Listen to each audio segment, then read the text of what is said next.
बहुत पुरानी बात है। एक जंगल में एक बहुत बड़े पेड़ के तने में एक खोल था। उस खोल में कपिंजल नाम का एक तीतर रहा करता था। हर रोज वह खाना ढूंढने खेतों में जाया करता था और शाम तक लौट आता था। एक दिन खाना ढूंढते ढूंढते कपिंजल अपने दोस्तों के साथ दूर किसी खेत में निकल गया और शाम को नहीं लौटा। जब कई दिनों तक तीतर वापस नहीं आया तो उसके खोल को एक खरगोश ने अपना घर बना लिया और वहीं रहने लगा। लगभग 2 से 3 हफ्तों बाद तीतर वापस आया।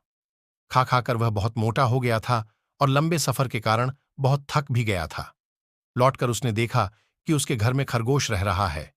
यह देखकर उसे बहुत गुस्सा आ गया और उसने झल्लाकर खरगोश से कहा, "यह मेरा घर है, निकलो यहां से।"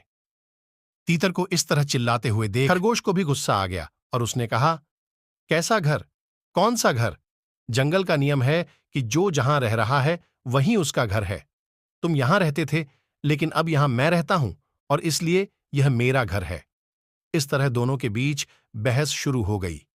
तीतर बार बार खरगोश को घर से निकलने के लिए कह रहा था और खरगोश अपनी जगह से टस से मस नहीं हो रहा था।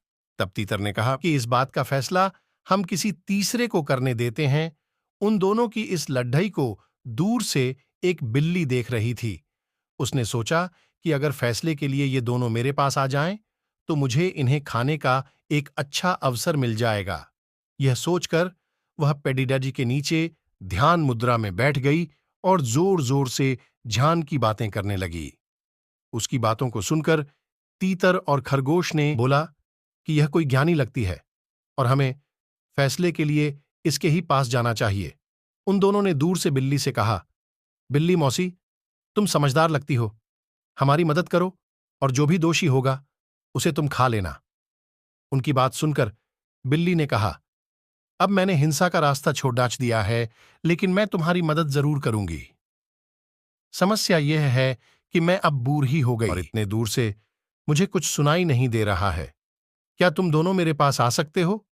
उन दोनों ने बिल्ली की बात पर भरोसा कर लिया और उसके पास चले गए। जैसे ही वो उसके पास गए, बिल्ली ने तुरंत पंजा मारा और एक ही झपट्टे में दोनों को मार डाला। कहानी से सीख।